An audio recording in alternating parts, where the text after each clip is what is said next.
अज़ीज़ तलबा व तालिबात, अस्सलामुअलैकुम। कैसे हैं आप सब लोग? Myself Taufiq Shaikh. Welcome to my YouTube channel.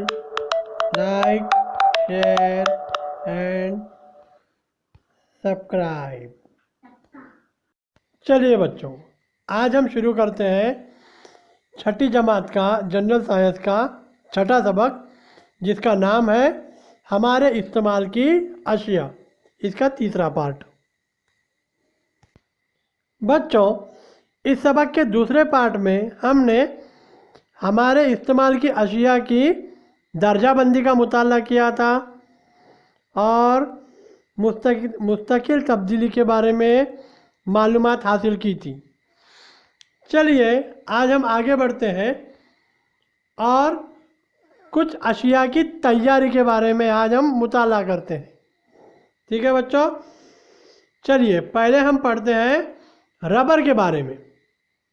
बच्चों, रबर दो किस्म का होता है, कुदरती रबर और मसनवी रबर। अब रबर के दरख्त के इफराज से कुदरती रबर बनता है। कुदरती रबर हमको कहाँ से हासिल होता है बच्चों? रबर के दरख्त के इफराज से कुदरती रबर हमें मिलता है। इस इफराज को लेटिक्स कहते हैं। क्या कहते हैं? लेटिक्स। इसका रंग सफ़ेद और इसकी बू मखसूस होती है। बच्चों, ये कुदरती रबर के बारे में हमने मालूमात हासिल की है। रबर के दरख्त के इफराज से कुदरती रबर बनता है। चलिए अब आगे बढ़ते हैं। अब एक अमल के बारे में देखते हैं बच्चों। हम एक अमल के बारे में पढ़ते हैं जिसका नाम है उल्कनाइजेशन। क्या है? उल्कनाइजेशन। क्या है ये अमल? इस तरीके में रबर गंधक के साथ 3 से 4 घंटे तक गर्म किया जाता है। इस तरीके में रबर को गंधक के साथ 3 से 4 घंटे तक गर्म किया जाता है और रबर में सख्ती पैदा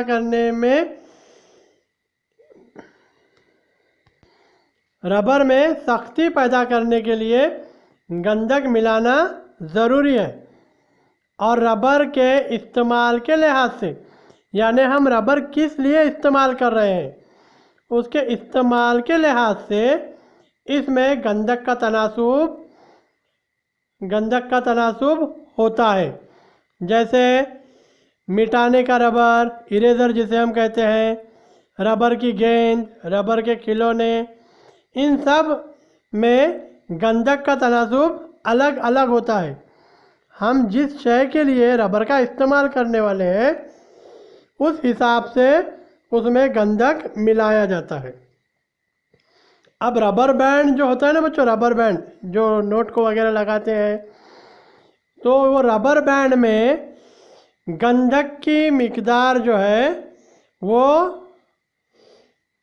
कम होती है। यानी रबर बैंड में बहुत ही कम मिकदार में गंधक मिलाई जाती है। आया समझ में बच्चों? वुल्कनाइजेशन, ये अमल समझ में आया? क्या होता है इस अमल में? रबर को गंधक के साथ मिलाकर 3 से 4 घंटे तक गर्म किया जाता है और रबर में सख्ती पैदा करने के लिए इसमें गंधक मिलाना ज़रूरी है बच्चों। ठीक है? और जिस अमल के लिए, जिस शय के लिए हम रबर का इस्तेमाल करने वाले हैं, उस हिसाब से उसमें गंधक मिलाया जाता है। आया समझ में बच्चों? वुल्कनाइजेशन ये अमल। अब चलिए यहाँ देखिए, कुछ तस्वीरें दी गई हैं आपको। रबर की मुख्तलिफ़ चीज़ें, इरेज़र है, गेंद है, खिलौने हैं, टायर है, बराबर। अब वुल्कनाइजेशन से जुड़ी एक कहानी देखते हैं बच्चों। ऐसा हो चुका है, चार्ल्स गुडईयर के हाथ से रबर और गंधक का आमेजा गलती से जलते हुए स्टोव पर गिर गया। स्टोव बुझने के बाद इसने देखा कि रबर ज़्यादा सख्त और इसकी लचक भी कम हो गई है। यानी रबर सख्त हो गया है और इसकी लचक फ्लेक्सिबिलिटी भी कम हो गई है।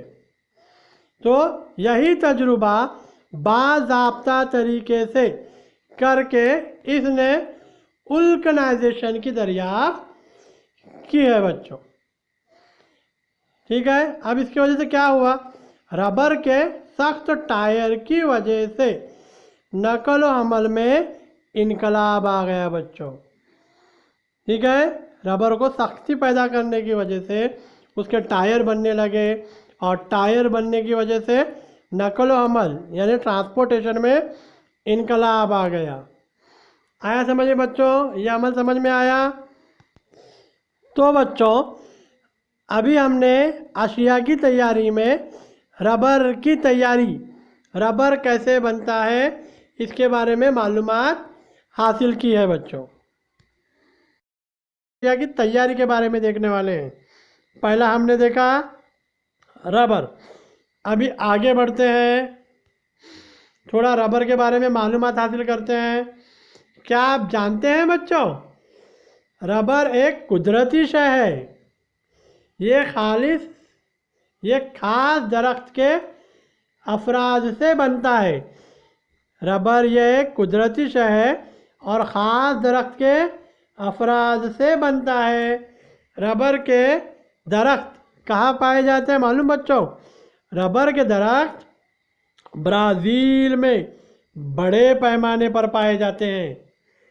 बाद में ये दरख्त दूसरे मुमालिक में भी लगाए गए और इस दरख्त का नबाताती नाम याद रखो बच्चों। इस दरख्त का नबाताती नाम क्या है? ह्यूया ब्राज़ीलियानेसिस। ह्यूया ब्राज़ीलियानेसिस है रबर के दरख्त का नबाताती नाम। याद रखो बच्चों। भारत में केरला में रबर की सबसे ज़्यादा पैदावार होती है। भारत में कहाँ रबर की ज़्यादा पैदावार होती है? सबसे ज़्यादा केरला में। याद रखो बच्चों। तो बच्चों अभी एक शय की तैयारी देखी है हमने, रबर। ठीक है, अभी अगला देखते हैं। ये देखिए एक बहुत अच्छी डायग्राम, बहुत अच्छी तस्वीर आपके किताब में दी गई है बच्चों। किस चीज़ की है? अगली चीज़ जो हम पढ़ने वाले हैं कागज़ की तैयारी की। ये डायग्राम है, इसके बारे में हम कुछ देर बाद इस शक्ल पर वापस आते हैं। कागज़ का बनाने का अमल कैसा होता है इसके बारे में हम अभी कुछ देर में देखते हैं बच्चों। ठीक है, पहले ज़रा बेसिक मालूमात लेते हैं, बुनियादी मालूमात। कागज़ किसे कहते हैं? कागज़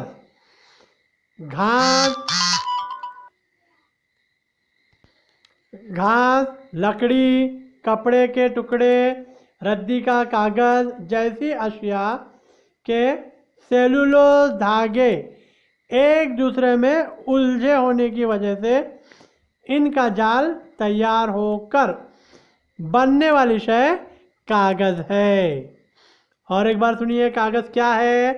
घास, लकड़ी, कपड़े के टुकड़े, रद्दी का कागज़ जैसी अशिया के सेलुलोज धागे एक दूसरे में उलझे होने की वजह से इनका जाल तैयार होकर बनने वाली शय कागज़ कहलाती है। ठीक है, ये धागे सेलुलोज धागों के तौर पर जाने जाते हैं। आया बच्चों, समझ में आया कागज़ क्या है? अब कागज़ किस तरह बनता है, ये बड़ी इंटरेस्टिंग मालूमात है बच्चों। चलिए पढ़ते हैं हम इसके बारे में, देखते हैं कागज़ किस तरह बनता है। कागज़ बनाने के लिए सनोबर जैसे मखरूती नुमा दरख्तों का इस्तेमाल होता है। सनोबर के दरख्त के बारे में हम मालूमात हासिल कर चुके हैं पिछले असबाक में। इसकी सनोबर जैसे मखरूत नुमा दरख्तों का इस्तेमाल होता है कागज़ बनाने के लिए। अब इन दरख्तों के तनों की छाल निकालकर इनके बारीक टुकड़े और मखसूस कीमियाई मादों का आमेज़ा काफ़ी अरसे तक भीगने के लिए रखा जाता है, जिसके नतीजे में इसकी लुगदी तैयार होती है। और एक बार सुनिए कैसे कि दरख्तों की तनों की छाल छाल होती है ना, दरख्तों की तनों की छाल होती है ना, वो छाल निकालकर इनके बारीक टुकड़े करते हैं और इनको मखसूस कीमियाई मादों का आमेज़ा काफ़ी अरसे तक भीगने के लिए रखा जाता है। यानी ये तनों की छाल और मखसूस कीमियाई मादे मिलाकर ये जो शय है इसको भीगने के लिए रखा जाता है। और भीगने के बाद नतीजे में क्या तैयार होती है? लुगदी तैयार होती है। और कीमियाई अमल होने पर इस लुगदी का रेशेदार मादे अलग होता है। ये जो लुगदी होती है, कीमियाई अमल होने पर इस लुगदी का रेशेदार मादा अलग होता है और इसमें कुछ रोगनियात मिलाते हैं और इसे रोलर से गुजारते हैं। और रोलर से गुजारने पर लुगदी आगे बढ़ती जाती है और खुश्क होकर कागज़ की शक्ल में लपेटी जाती है। और कागज़ दरख्त, ये समझ में आया बच्चों? कागज़ और दरख्त इन दोनों का बहुत करीबी रिश्ता है बच्चों। इसलिए दरख्त को बचाना है तो कागज़ भी बचाना ज़रूरी है। तो थोड़ा ये और एक बार रिपीट करता हूँ मैं, सुनिए कि कागज़ कैसे बनता है बच्चों? सनोबर के जो मखरूत दरख्त होते हैं, मखरूती दरख्त, सनोबर जैसे मखरूत नुमा जो दरख्त होते हैं, इन दरख्तों की छाल निकालकर इन्हें बारीक टुकड़े करते हैं और मखसूस कीमियाई मादों के साथ इनको भीगने रखते हैं। और भीगने के बाद क्या तैयार होती है? लुगदी। और ये लुगदी पर जब कीमियाई अमल होता है तो लुगदी से क्या होता है? लुगदी से रेशेदार मादा अलग होता है और फिर इसमें कुछ रोगनियात मिलाते हैं और उसके बाद रोलर से गुजारते हैं। और रोलर से गुजारते वक्त क्या होता है? लुगदी आगे बढ़ती है और खुश्क होकर क्या करती है? खुश्क होकर कागज़ की शक्ल में लपेटी जाती है। आया समझ बच्चों? इस तरह कागज़ तैयार होता है। और बच्चों एक बात याद रखो, हमारे पास जो कागज़ है, कागज़ और दरख्त इन दोनों का बहुत करीबी रिश्ता है बच्चों। तो अगर हमें दरख्तों को बचाना है तो कागज़ को भी बचाना ज़रूरी है बच्चों। आया समझ में? चलिए अब ऊपर वाला जो डायग्राम है वो उसका मुशाहिदा करते हैं ज़रा। अब आपको डायग्राम अच्छी तरह समझ में आएगा। देखिए क्या हो रहा है यहाँ पर। यहाँ देखिए दरख्त बराबर दरख्तों के तने दिखाई दे रहे हैं मशीन में अंदर जाते हुए। तनों की छाल निकाली जा रही है यहाँ पर और फिर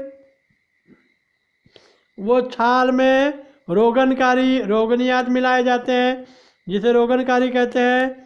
फिर देखिए यहाँ पर देखिए ये लुगदी तैयार हो रही है बराबर। और ये लुगदी बाद में क्या हो रही है? रोलर के ज़रिए चपटा किया जा रहा है इसको। देख रहे हैं आप, ये लुगदी यहाँ से रोलर में से गुजर रही है और आगे बढ़ते हुए चपटी और खुश्क होती जाती है और यहाँ पर कागज़ का रोल बन रहा है और इस तरह से कागज़ के मुख्तलिफ रोल तैयार होते हैं बच्चों। इस तरह से कागज़ बनता है। कागज़ की तैयारी समझ में आई बच्चों आपको? आई ना? समझ में आया कागज़ कैसे बनता है? आया समझ में? अब आगे बढ़ते हैं। अब एक इंटरेस्टिंग पॉइंट, ख्याल रखिए बच्चों, बयास के सादे कागज़ मत फाड़िए। कोरे कागजात के साथ पुरानी बयाजों को रद्दी में मत डालिए। क्यों? क्योंकि कागज़ ख़राब होता है। हमने देखे दरख्त और कागज़ का बहुत गहरा रिश्ता है। इश्तिहारी कागज़ की पुष्ट डाक के लिफाफों को अंदरूनी कोरी सतह, कैलेंडर की पिछली कोरी सतह, इस तरह लिखने लायक सफ़ात, मामूली बातें नोट करने, कोरे कवर चढ़ाने के लिए इस्तेमाल हो सकता है। यानी जो इश्तिहारात के कागज़ हैं, कागज़ की पुष्ट है, जो एडवर्टाइजमेंट के कागज़ आते हैं या डाक के जो लिफाफे होते हैं, उनकी अंदर की साइड कोरी सतह कोरी होती है, कैलेंडर की पिछली कोरी सतह, इस तरह लिखने के लायक सफ़ात के मामूली बातें नोट करने के लिए इनका इस्तेमाल किस लिए कर सकते हैं आप? इस्तेमाल मामूली बातें नोट करने के लिए, कवर चढ़ाने के लिए इनका इस्तेमाल हो सकता है। इश्तिहारात के जो कागज़ की पुष्ट है, डाक के लिफाफे अंदरूनी हिस्से कोरे होते हैं, कैलेंडर की पिछली कोरी सतह, इनका इस्तेमाल आप कवर चढ़ाने के लिए या कुछ मामूली बातें नोट करने के लिए कर सकते हैं। इसलिए इनका मुकम्मल इस्तेमाल के लिए बग़ैर रद्दी में डाले न जाए। यानी इनका इस्तेमाल किए बगैर इन्हें रद्दी में नहीं डालने का। हम उसका इस्तेमाल कर सकते हैं ना, बयानों को कवर लगा सकते हैं, कुछ बातें उस पर लिख सकते हैं, नोट वगैरह कवर चढ़ा सकते हैं। ठीक है, अब आगे तीसरा पॉइंट पढ़ते हैं। जहाँ तक मुमकिन हो तख्ती कलम का इस्तेमाल कीजिए। चौथा पॉइंट देखते हैं। याद रखिए, कागज़ चुनने वाले, रद्दी लेने वाले बिलावास्ता तरीके से इस दौलत के दोबारा मुनासिब अंजाम में हमारे मददगार होते हैं। यानी ये कागज़ को हम रिसाइकल कर सकते हैं। कागज़ चुनने वाले, रद्दी लेने वाले बिलावास्ता तरीके से इस दौलत के दोबारा मुनासिब इस्तेमाल में हमारे मददगार हैं। ठीक है बच्चों, ये कुछ ज़रूरी बातें हैं जिससे हम क्या कर सकते हैं, कागज़ का सही इस्तेमाल कर सकते हैं। क्योंकि कागज़ और पेड़ पौधों का, दरख्तों का सीधा रिश्ता है, गहरा रिश्ता है। और अगर हमें दरख्त बचाने हैं तो कागज़ का भी सही इस्तेमाल हमें करना चाहिए बच्चों। कुछ बातें हैं बच्चों, ज़रा तलाश कीजिए। एक, कागज़ की ईजाद कहाँ हुई? दो, आपकी दरसी किताब का कागज़ किस किस्म का है? इसका साइज़ क्या है? मुख्तलिफ़ साइज़ के कागज़ होते हैं ना, तो आपके दरसी किताब का कागज़ का साइज़ और किस्म कौन सी है, पता मालूम कीजिए ज़रा। अब तीसरी, करेंसी नोट का कागज़ किस तरह तैयार किया जाता है, ये भी ज़रा मालूमात हासिल कीजिए ज़रा। ठीक है, अब ज़रा जनरल नॉलेज लेते हैं। क्या आप जानते हैं बच्चों, भारत में अखबारी कागज़ बनाने वाला पहला कारखाना 1955 में नीपानगर मध्य प्रदेश में कायम किया गया। सोनगढ़ गुजरात में भी कागज़ बनता है। महाराष्ट्र में चंद्रपुर के करीब बल्लारपुर में भी कागज़ बनाने के कारखाने मौजूद हैं। ये जनरल नॉलेज याद रखिए बच्चों। तो बच्चों आज हमने अशिया की तैयारी में 2 अशिया की तैयारी देखी, रबर और दूसरा कागज़ कैसे बनता है। अब अगले पार्ट में, ये पार्ट हम यहीं ख़त्म करते हैं बच्चों, तीसरा पार्ट, और अगले पार्ट में हम मुख्तलिफ दूसरी अशिया कैसे तैयार होती है वो देखेंगे, मसनवी धागे वगैरह। तो अगर आपको ये वीडियो पसंद आया बच्चों तो ज़रूर लाइक कीजिए, शेयर कीजिए और मेरे चैनल को भी सब्सक्राइब कीजिए बच्चों। ठीक है, चलिए अपना ख्याल रखिए। अल्लाह हाफिज़।